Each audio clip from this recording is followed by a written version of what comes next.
Hello everyone, welcome to episode 2 of Last Minute FPL. This is our Gameweek 2 podcast. Good evening, Vikas. How are you? Doing well. Pretty okay game week 1, but really looking forward to discussing with you and going through kind of all that's happened and how we're kind of looking forward to game week 2 from here on. Yeah, so let's start off with a look at how our teams did last week. We'll start with the AI team because turns out the machines are taking over and the AI team has finished ahead of both of us with a total of 78 points. Havertz and Saka proving the stars. And going without Haaland has paid off clearly. Yeah, I mean, the real thing that stands out here is like the fearless way in which, the AI plays. Like, there's no Haaland here. And Saka's captain. It's not the most usual structure, is it? Yeah, absolutely.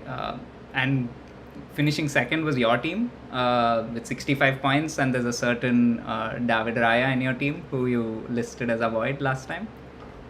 Yeah, well, about that, like, I honestly don't know how Raya ended up in my team. The story behind this is I had Lewis Hall in my defense and I benched him. And then I got a doubt in my mind that maybe I should start Hall, with Southampton at home.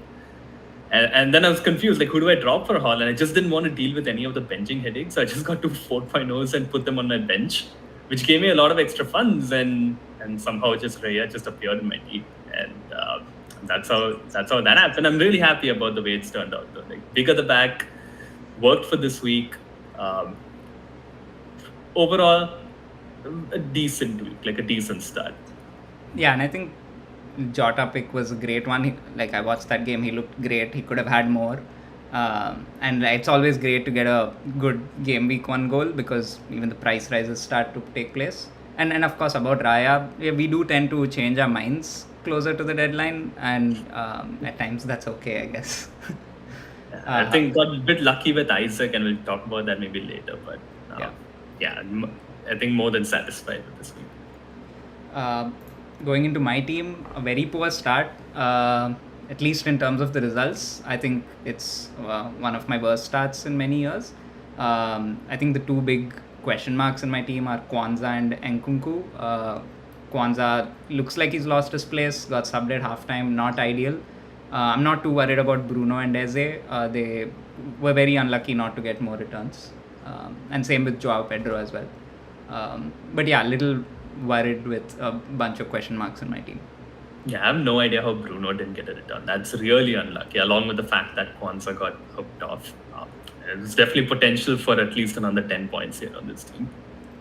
Yeah, I mean, points are not always reflective of predictions, and that's why we play this game, right? Okay, let's take a look at all the 10 games that happened last weekend. We'll be looking at only some of the important games. Maybe I can start with the United Fulham game. First game of the season. As a United fan, I'm always optimistic at the start of the season, even though it's very counterintuitive given how the last decade has gone. But I think United actually played well. They controlled the game a lot more than last season, and I think that could potentially be good signs, not just for Bruno, but for some of the other wingers as well, like Garnacho or Ahmad or Rashford. Whoever nails down a spot could be a good option. And even in defense, with a couple of 4.5 options, especially Mazraoui, he's looking good as a fullback, and I think he's headed for a price rise. I mean, I still wouldn't entirely trust the defense, but I think positive signs. Yeah, I mean, the defense certainly looked very impressive. Teams whose defense was not ideal this week was Newcastle with their red card pretty early in the game, although they did keep a clean sheet. I thought Southampton were very impressive in that game. They, even before the red card, they played out from the back really well. Their passing was good, build-up was good. I think some of the underlying factors which make me think they might actually have a good season was on display in that game from Southampton even before that red card. And after the red card, they dominated the game. They controlled the game. Newcastle, I think, were pretty lucky to get something out of this game. I think Isaac Bonners were again pretty lucky to get an assist. But I'll take that with the captaincy. Yeah, and pretty unfortunate from a Newcastle attacking point of view. You can't really evaluate them on this game because of the early red card. So I think even Gordon owners are unlucky not to get anything from such a plum home fixture. The other game that I think was interesting to watch was the Ipswich-Liverpool game. It started off with Ipswich putting a lot of pressure on Liverpool defence, and Liverpool were lucky not to concede. But as soon as the second half started, Liverpool really turned it on, and pretty much every single FPL pick that you can think of looked like they would score a lot of points. Not just Jota and Salah, but even Diaz. He was unlucky not to come away with something, and Trent looked amazing, Robertson too. So it felt like the Liverpool of old with 3 defensive options, 3 attacking options. So I think whoever plays will be a great option. That's really exciting as owners of Liverpool assets because they have really good fixtures coming up as well. Going on to the big game of the weekend, Chelsea vs City. I think that the game was very cagey. Like, I thought there was a lot of possession in the game. Both sides just keeping the ball for long periods of time. I think Chelsea did not look very threatening, but they also kept the ball pretty well, although most of that ball possession was in their own half. And if you look at the data, that Chelsea, the expected goals conceded was like 0.8 or something. The real underperformance in terms of this game came from the fact that Sanchez conceded more goals than what he was expected to concede in terms of the shots that he faced. Overall, I think Chelsea didn't play great, but they were not terrible. City were ruthless. Haaland got his chance, took it. Kovacic, great shot. I think it's an expected result, but Chelsea were better than I thought. Yeah, I think what will be interesting to see is who nails down those attacking spots in the Chelsea team. By the sounds of it, Maresca wants to treat it like a regular team where, there are 20 odd players. So I'm hoping that he will have a first choice 11, and we'll find out in the next 2 or 3 weeks, because there are some exciting mid-priced midfielders and forwards if they come good, because the next 5 fixtures I think are really good as well. Mm-hmm. Okay, let's move on. This is something we want to make a regular feature on these videos. So what you're seeing here on the left is a list of the 10 best attacking teams, sorted basically on in descending order of their expected goals. And on the right, you see the worst attacks. Take this with a grain of salt, because this is just a single game week's worth of data, so the sample size is extremely small. But what this tells you is basically Liverpool, West Ham, United and Villa all had an expected goal of more than 2, whereas Newcastle, Fulham, Everton and Ipswich all had expected goals of less than half. And just one more thing I want to add to this is you'll see that we've shaded some of these teams as green and some of these as red. What that means is the teams that are green in color are the teams that are underperforming their XG. So, like West Ham, for example, should have scored 2.5 goals, but they scored just 1. Now, this could be 2 things. It could be that they don't have good finishers, and so even if they get a lot of chances, they're not going to be putting them away in future. But what this can also mean is they're getting the chances. So, it's better that you're creating these chances than not even getting them. Do you want to have something to add, Vikas? I think it clearly shows, like, based on kind of watching the game itself, Newcastle definitely got lucky as owners to get something out of that game. And Man City as well, like, just purely from a team. They were the better team. I think some cannot only objectively look at data, because there are things around like conversion and other factors which play into the quality of the team itself. But I think this is a good view which should build up over the weeks to have some predictive ability in terms of who we would want to go for here. And game state as well, right? Like Newcastle, for example, they didn't really need to go for the goals.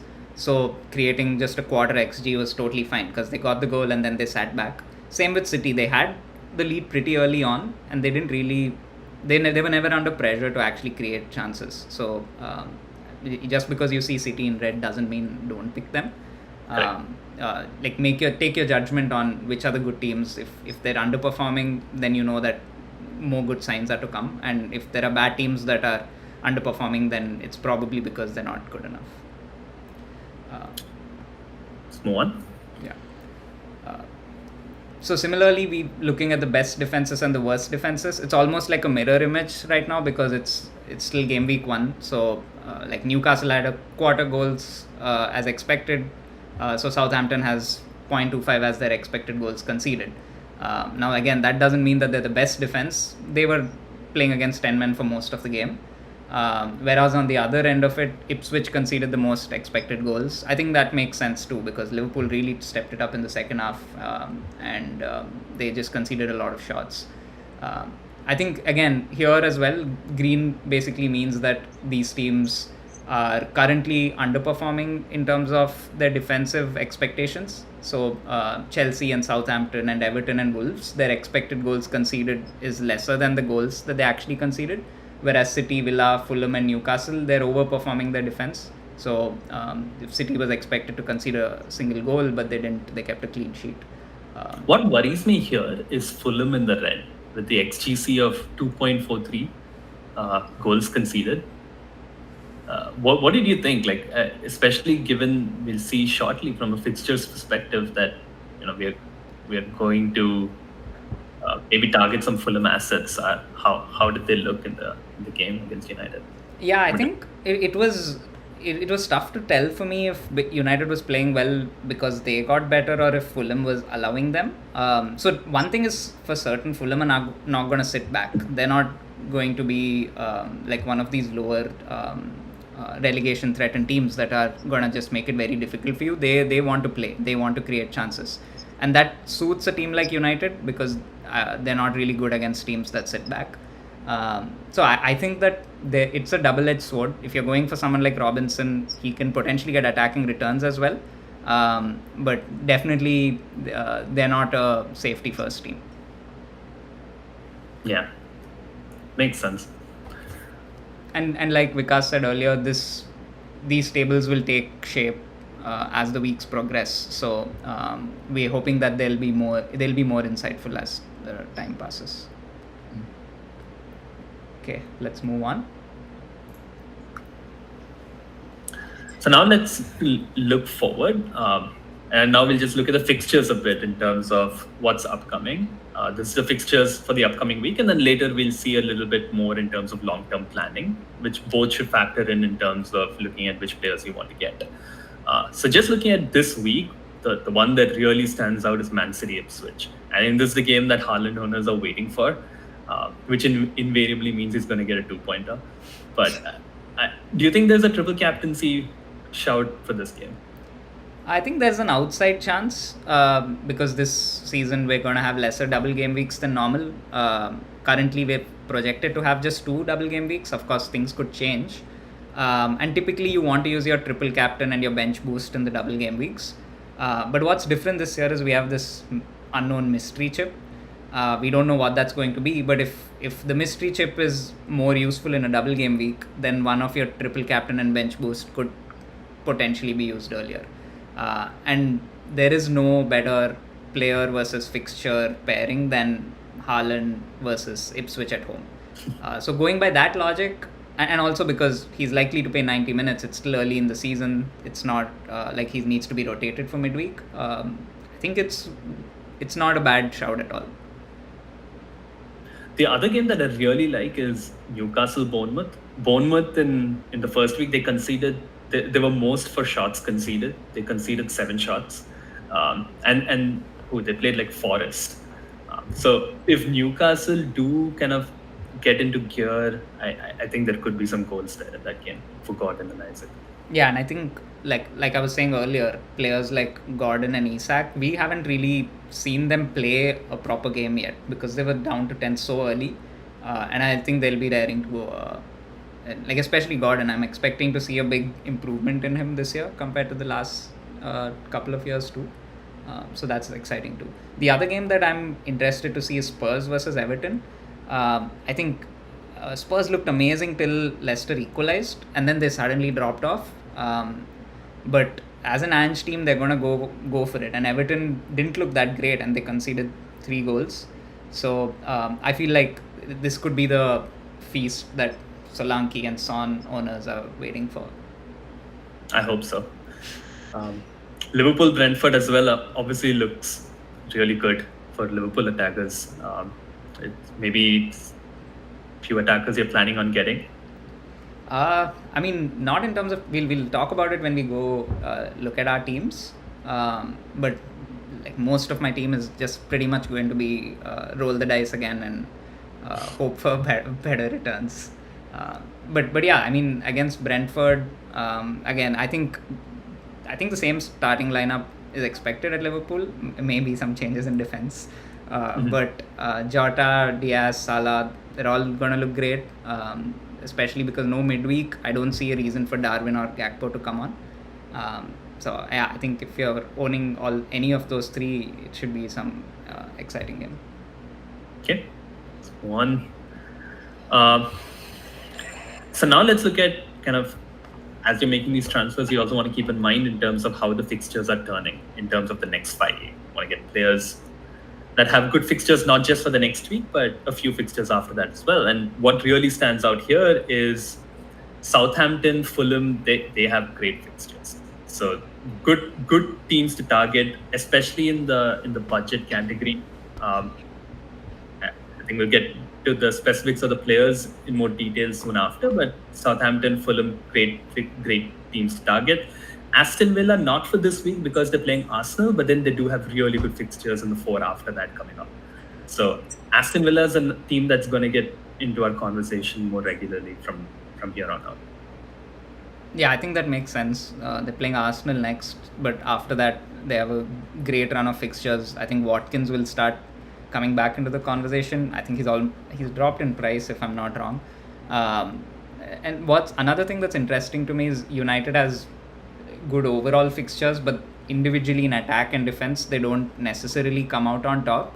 And we didn't talk about it in the previous slide, but Brighton away is a game that definitely scares me. Brighton looked really good. Minte, Mitoma, Welbeck, Pedro, they were combining extremely well. I can see I can't call it an upset, but I can see Brighton even winning 2-0, and I wouldn't be surprised. Mm-hmm. Yeah, I mean, they looked very impressive. Hopefully, this is a season like what we saw from them 2 years ago, where they were such an exciting team to see, and also their players were exciting to own. And the other team that we see in both attack and defense FDR here is Fulham. Like we discussed earlier about Fulham's defense, but in terms of Fulham's attack, do you have any player you're interested in, or do you think it's just a no-go? No, I do actually. Like, initially I was thinking Smith Rowe is the person to go for, but just looking at the data and what happened in the first week, I'm interested in Andreas Pereira. Like he had the most key passes in this first set of fixtures, 7 key passes, believe it or not, which is really high for just 1 week's worth of data. Also a player who's gonna play those 90 minutes on set pieces. I think he's a very, very enticing player to look at with these fixtures and at that price of 5.5.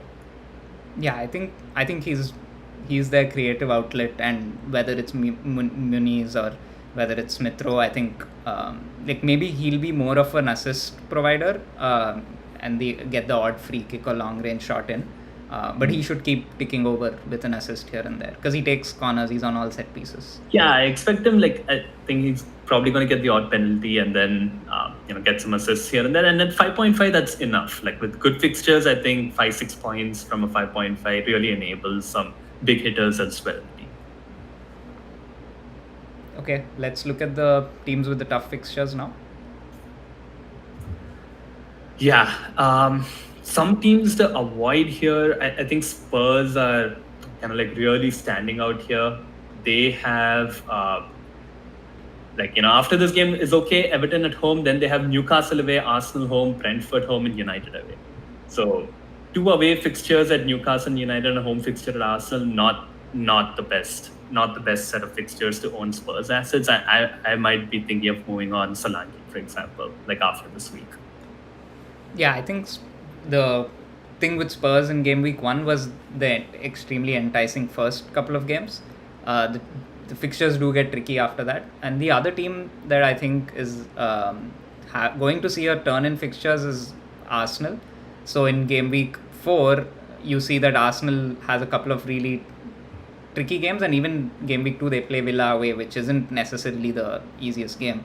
So I think you'll start seeing some movement from, say, a Saka to a Salah, or like if you have a Havertz, maybe downgrading him and upgrading your midfield to get a Salah. I think that's where, especially this season when you can save multiple transfers, people will likely have 2 or 3 free transfers by then, and in that international break make the move from Arsenal and Spurs to Liverpool and Villa. Do you see a reason to move on some of their defenders? Like if you own some of their premium defenders, like Saliba, Gabriel, for example? No, I think last season showed us that they're kind of fixture proof. Most of these big games in the last few years have been 0-0s and 1-0s. And I think Arsenal is as good as City, if not better. So I don't think it's worth moving them on. Yeah, I agree with that. I think with Ray, I'm just going to hold. With a goalkeeper, probably not wise to ever make a transfer. Yeah, and I think your transfers are better spent elsewhere, unless of course you have an injury or a suspension. But I think the reason you go for these big hitters in defense is that they're fixture proof, like your Trents, Guardiols, and Salibas. You just want to keep them.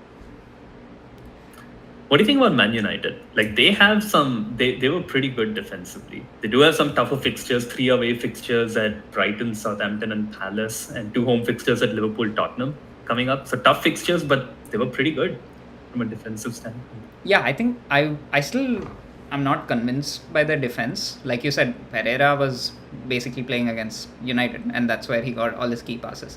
They didn't look impregnable to me, but definitely they were better than last year. Like it seemed like there was more organization. I don't want to read too much into one game, but I'm hoping that it's like a sign of better things to come. But I wouldn't go near any of the defensive assets just yet.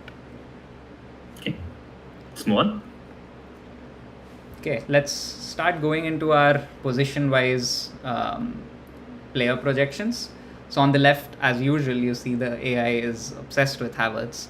It's in fact got him as the highest projected player for game week 2, just ahead of Salah and Palmer. So it's actually going to captain Havertz. What I don't understand still is it's kind of undervaluing Haaland. I think it's probably because of the expected data that we saw City showing and Haaland as well overperforming. It could be that. And the third forward that it recommends is Isak. I think that's self-explanatory. I think a lot of the human managers are also he's almost owned by every active manager. And in the middle we have a table which is the player version of the expected table we saw earlier for the teams. So this is players just sorted by their expected goal involvement.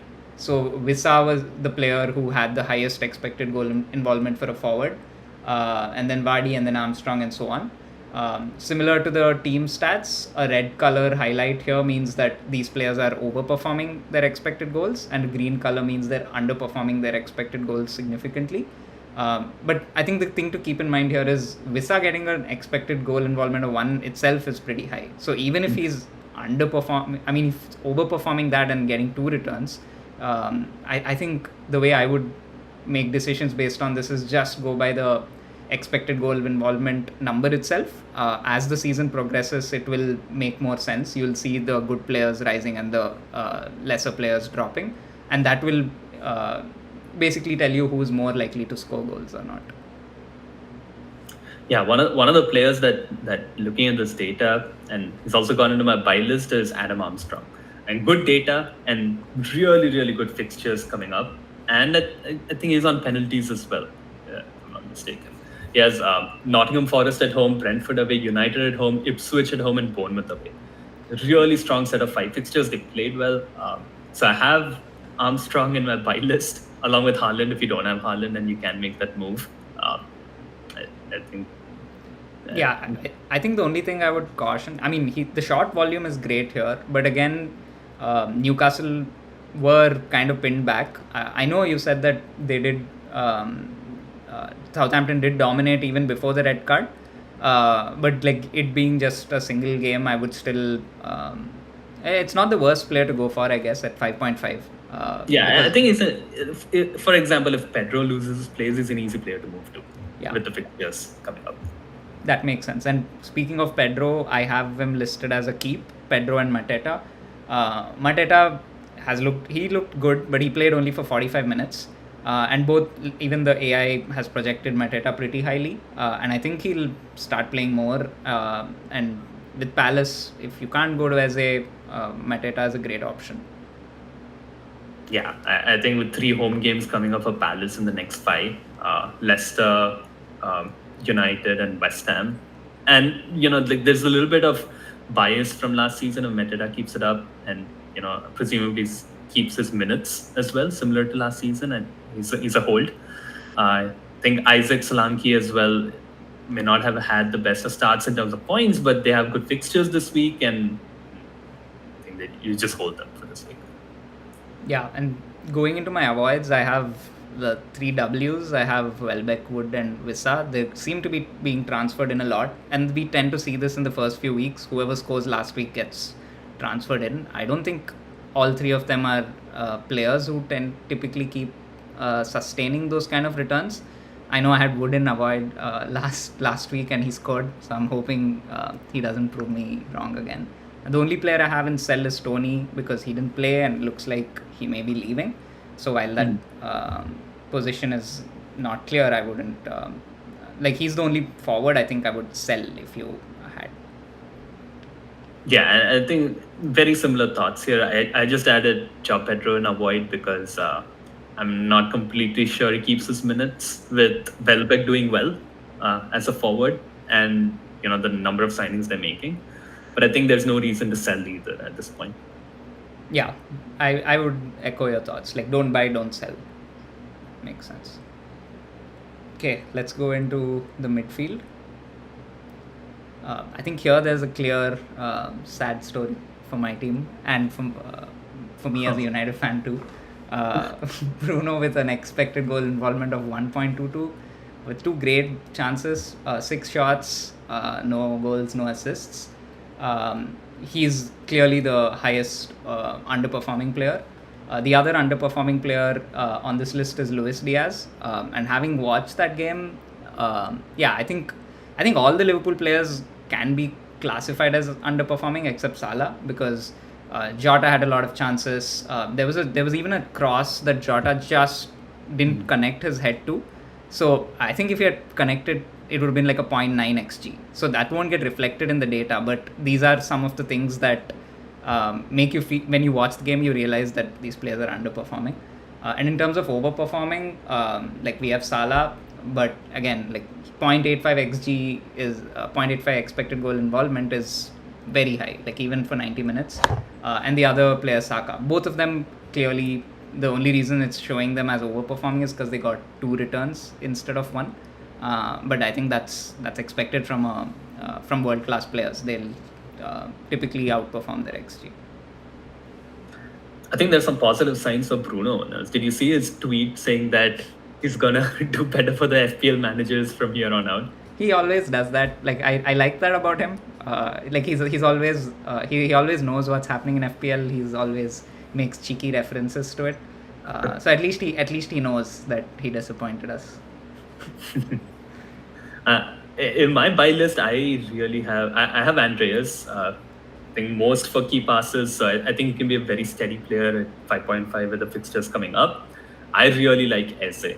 Eze was most for shots in the game, 7 shots, and most for shots in the box as well, 3 shots. And he's on penalties with 3 home fixtures coming up as kind of a main talisman. I really think if you don't have Eze, he's a player to target here, along with Salah, of course. Yeah, I think the only reason I didn't include some players in buy is making transfers in game week 2 is almost only if you really have to make them. And this season, especially, I think saving transfers can go a long way. I've included Jota in buy because at 7.5 he can make that price look like a joke. If he keeps starting, like he's such a good finisher, and I think even if he rises by 0.2 or 0.3, he can still be cheap if he nails down that spot. So it is still okay to wait. But that's the only reason I kept, say, Gordon and Eze. I feel like maybe Gordon is some kind of a remorse of not having him, but I suddenly feel like he's how do I not have him in my team? Like it's at 6.5 and he's so young and improving. Gordon, Eze, Bruno, all that keeps. Nkunku, because it's uncertain whether he's going to keep his spot, like how many minutes he's going to play. I think it's a wait and watch. Wait for another week or two to see what Maresca really thinks of him. Yeah, I think I echo those thoughts in the keep section.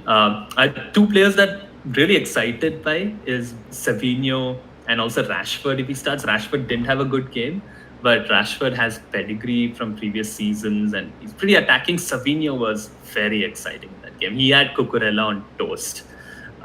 Played only 45 minutes. Probably Foden's going to come back. But these are players that couldn't avoid, specifically to remind myself not to think about getting them in. Yeah, and the three players I have in avoid, I hope no one's really considering Kovacic and Onana. But again, these are players listed very high in transfers in. And Bernardo Silva as well. I know he's a City player, but there are more exciting options in that price point. And going to sell, I've listed no one because I don't think there's any player who you would likely have in game week 1 who is suddenly not a good option in game week 2. So give it another 90 minutes, you'll get twice the amount of data, and then you can look to move them on if it's still not working out. Yeah, I just have Kulusevski here. Is if you had gotten him because of his preseason form, where he scored quite a bit, he didn't start this game. Minutes look questionable moving forward. So I would sell, like maybe go for like an Eze if you can go there, or someone else where you're sure of minutes. Yeah, and from AI projections point of view, it's all the usual suspects at the top: Palmer, Salah, Saka, Foden. I think Eze slightly above his pay grade. I think that echoes your buy recommendation. Mm-hmm. Cool. Let's go into defenders. Yeah, I think there's a clear standout here. With an expected goal involvement of more than 1 for a defender, I don't think there are like very few midfielders, creative midfielders or forwards who have the kind of ball control that he does, the kind of vision. The pass he made to Salah before I think it was the second goal, where Salah didn't have to take a touch. You typically you take a touch to like enter the box.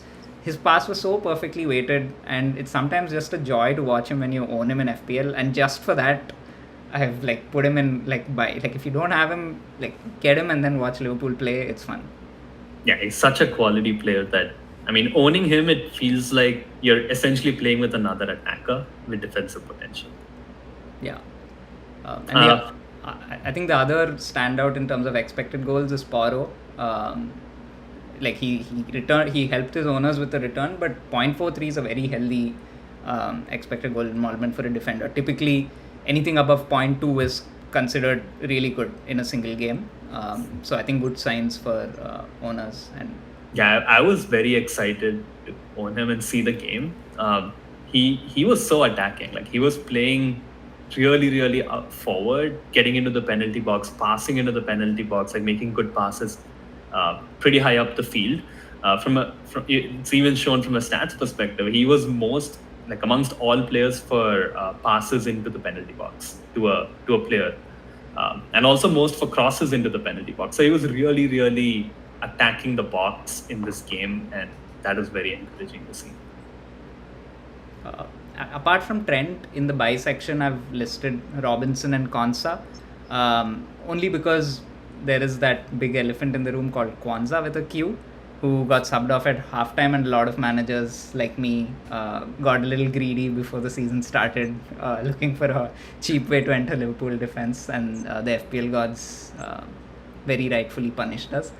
I think that's the only reason I would make a 4.5 switch at this stage of the season, because Kwanzaa was dropping in price. So if you've missed that price drop, then I would still keep him and maybe bench him or wait to see what Onslaught says. And if you are moving Kwanzaa with a Q out, then Kwanzaa with a K and Fulham's Robinson are, I think, the standout options. Yeah, agree with Robinson and kind of the idea of moving out Kwanzaa if you have him. I just don't think it's worth holding on to a Liverpool slot. You're not sure of its minutes. Yeah, I think the other player who I got greedy with and also got punished by the FPL gods was Barco. I listed him as a must-have last week, and I've listed him as a keep this time as well, even though he's going on loan. Purely because it feels like a wasted transfer to do a 4.0 defender in game week 2. Just wait till your first wildcard. I think that information will help. Maybe you can use a combination of 2 or 3 transfers to upgrade him to a better player. It just feels like a low impact move if you're doing Barco to a Harwood Bellis, for example. Yeah, that's exactly the kind of move I'm thinking about with Ben Johnson instead of Barco, because I have two 4.0s sitting in my bench, and I literally have no bench cover in case like one of my defenders don't play. That's the state of my team, unfortunately. I see that you've listed a team in avoid. Yeah, I mean, again, it's the same. It's the same issue in terms of like Chelsea, pretty decent fixtures, not the best, but also have pretty cheap defenders, Cucurella, Colville. But again, I just at the moment with the transfer window open, you just don't know who's going to come in. They could literally get another 2 to 3 defenders more. So at the moment, it's avoid. But I think once the window closes, I would really be eyeing up Cucurella or Colville. Maresca, in his press conference, said that Colville could be one of his captains, like vice captains. And Cucurella should be safe now with Chilwell leaving. Maresca said Chilwell's not getting minutes. So I think the defense is taking shape, but I'm really nervous about the transfer window in Chelsea.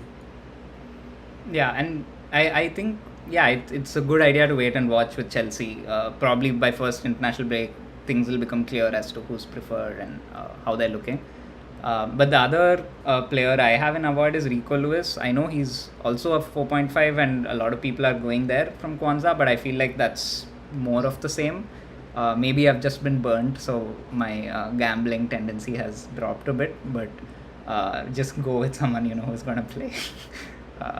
And I think that's the reason I'm asking people to sell Trippier in case you've gone with him, because he's also not looking like he's going to play. He didn't play the first game, and he didn't even get a single minute, if I'm not wrong. And one point I just want to add, I put keep Guardiol, but I did notice Guardiol stayed much further back than like what I expected him to do, like compared to what he was doing last season, for example. So that was a bit discouraging in terms of expecting attacking returns, but I think he's probably going to take over with the clean sheets. Yeah, I think that's fine. Like, especially with Rico Lewis playing, I think it was expected that Guardiola would step back a bit, but you have a guaranteed way to enter the City defense, which we haven't for the last few years. From maybe 4 years ago, Ruben Dias was an option, but when you're given a gift like that and you can afford it, I think it makes sense to keep him. In terms of the AI projections, again, like it's basically Liverpool, City, and Arsenal defenders, and then some of the attacking mid-priced options like Porro and Munoz. I think it kind of echoes with most of our recommendations. And in terms of the expected data, I wouldn't read too much into the expected data of a lot of these players. It's just a single game. 0.1 and 0.2 XGs aren't necessarily something that is sustainable, but Trent and Porros are definitely outliers. Once again, let's go to the best position. So what are you trapping this week here? So do get Sanchez or put Sanchez in a void. No, I'm kidding. Okay, so Sanchez was literally the single worst performing goalkeeper in terms of what he was expected to concede in terms of shots he faced and what he actually did concede, which is 2 goals. And I think Chelsea in general, they do have a very strong, at least from what's coming out of the club, a very strong data department, and even from the eye test of last season, I think it's going to be out of the team soon with Jorgensen coming in. So avoid Sanchez, keep whoever else you have, don't make goalkeeper transfers. Yeah, I think I wouldn't spend much time thinking about keeper moves unless you've picked a keeper who somehow didn't play or he's getting injured. That's why my buy is none, keep is all, avoid is all, and sell is none. I think, but one thing that we can keep an eye on as the weeks progress is the table in the middle. It'll be interesting to see how the expected goals conceded per 90 evolves for each of the teams, and also it'll be interesting to keep an eye on the saves that they're making. Ideally, you want a team that keeps that makes more saves and restricts the team to low XG shots, like Pope in the past at Newcastle or Henderson at Palace. An ideal combination of those two can help you maximize it, but it's decisions for the wild card. Yeah, Pope was fantastic in that game. Like, I mean, if Pope can play the way he was a few seasons back, then he's so enticing at 5 million. It's a 0.5 save from Raya. Yeah. Okay, why don't we take a look at our teams now? We'll start with the AI team. Like, if someone sent me this team, I would think that they were crazy. So there is one move that the AI team made. It also had Kwanzaa with a Q. It moved him out to get Dan Burn in. Not really a super exciting move or an upside move. It's mainly because of the price drop. So there was this interesting Twitter thread that spoke about what a single price drop, 0.1 price drop could mean overall by the end of the season. And I won't go into the maths because frankly I don't understand it, but apparently a 0.1 drop corresponds to a 1.5 point increase over the 37 game weeks, and that expected value is positive. So making that move is what the AI team decided to do, and it got Dan Burn in. Interesting thing here is Havertz captain versus at Villa away.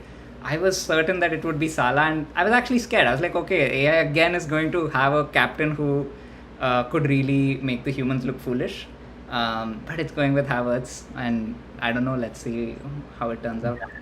I mean, to be fair, like if you just look at, I put Havertz and avoid as well, by the way, last time, with the logic that he doesn't start well. But if you just look at it as a set of fixtures over the last 15-20 towards the end of last season and the way he started, he's been on fire.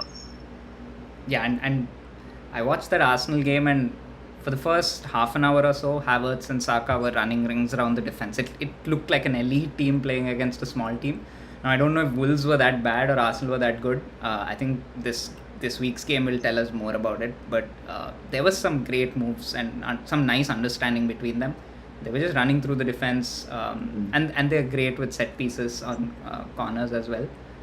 So yeah, it's not the worst captaincy in the world, but given the alternatives that it doesn't own, if I had this team, I would be a bit scared. Yeah, I'm really excited to see how this team pans out this week. Now, what about your team? Are you planning to make any moves? I think it's mostly dependent on what Ange says about Porro. Porro's back in training, apparently, but I think we have to wait for the press conference before making any decisions. I'm going to keep Nkunku. Like Chelsea played a Conference League qualifier game today, and he started. He scored a penalty. Palmer also interestingly came off with a slight injury, may not be serious, but if Palmer is injured or misses like a week due to a knock, Nkunku's going to be on penalties.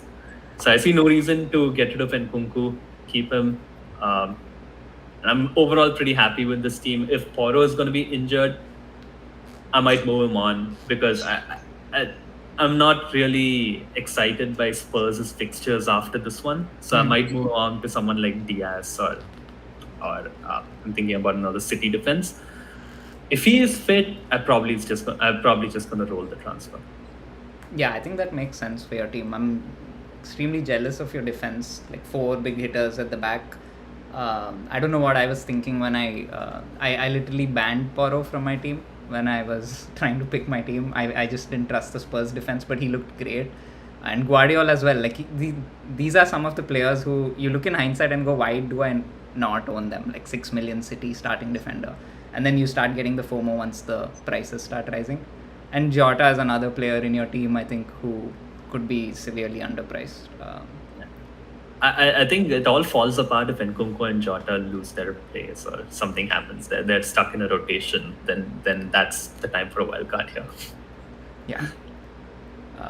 And that's okay, right? Like those kind of things could happen to anyone's team, and so far so good, I'd say. Yeah. Going into my team, I've made an early transfer as well, which I really don't like doing. But I just couldn't watch Kwanzaa drop in price. I felt like I was already punished with the transfer. I hope this doesn't come to bite me in the back, but I've gone for Robinson from Fulham, who conceded more than 2 xg against United. But he is someone who is an exciting player, both in attack and in defense, because of the fixtures that they have. Not that Fulham is a great team defensively, just playing the fixtures. I think between Robinson and Kwanzaa, both have good fixtures in the same weeks, so it's more like a backup option in the game week 3 onwards. I really hope Bruno comes good as a United fan and for my FPL team. Nkunku, I was a little worried to see him start today in the Conference League qualifier. I don't know why Chelsea has so many players. Why couldn't they just find someone else to play? But it was, like you said, encouraging to see him take the penalty. And the other player I'm looking forward to is Saka. I just really enjoy watching him play. And I'm hoping he can get another goal or two for me. This is a high ceiling team because you have Bruno, Saka, all on penalties, talismanic, and like if the defense pans out with Robinson and Henderson, both who have good fixtures, by the way, like over the next 3-4, ceiling is really high. Only player I'm a little bit worried about is João Pedro. Yeah, I think he's, like you said, someone who's probably going to go by game week 4 or whenever I play my first wildcard for sure. Like I was hoping he'd score in game week 1. He hit the post very early on, and even when they were counter-attacking while they were up in the game and they had so many chances on the counter-attack, it was frustrating. And then he got subbed and then they scored right away. So yeah, I think it's okay if he gets 1 return in 3 games, I'll be happy. I just hope he keeps his spot till that first international break. I also like that you actually have players who can get points on your bench. I mean, Barco, I don't think you can really count that, but Kwanzaa, yes, I hope that game week 4 it'll be a tough decision to decide between Kwanzaa and Robinson, but I mean, it's good to have that backup in case of any injuries or suspensions. I think one thing we didn't discuss is captaincy. Like, we're not machines, so I'm guessing it's safe to say you're going with Haaland as well. Yeah, I have to. I mean, the point of, I think, starting with Haaland is to target this fixture. It just makes... I can't not captain him and watch that game. So he's captain. Any thoughts of triple captaining him? No. I think it's too early. Don't know how the game weeks are going to pan out. Just keep that in the chest locked up for later. Yeah, and my thinking is that even if this may be on paper the best fixture single game week, I think it's better to get that information about the mystery chip, wait to see how the double game weeks will look in the second half of the season, because there will be some games, like you'll have Liverpool playing Ipswich, maybe City playing Ipswich away. There'll be a lot of these bottom 6 to 8 teams playing against the big hitters, and even if you end up doing a triple captain in a single game week, it's better to get that information first. Completely agree. Cool. I think that's all we have for today. Brings us to the end of this week's podcast. We hope you get green arrows.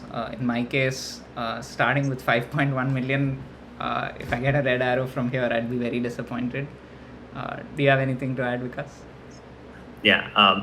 Hope see you all next week. Hope everyone has a great weekend with FPL and football. Thank you.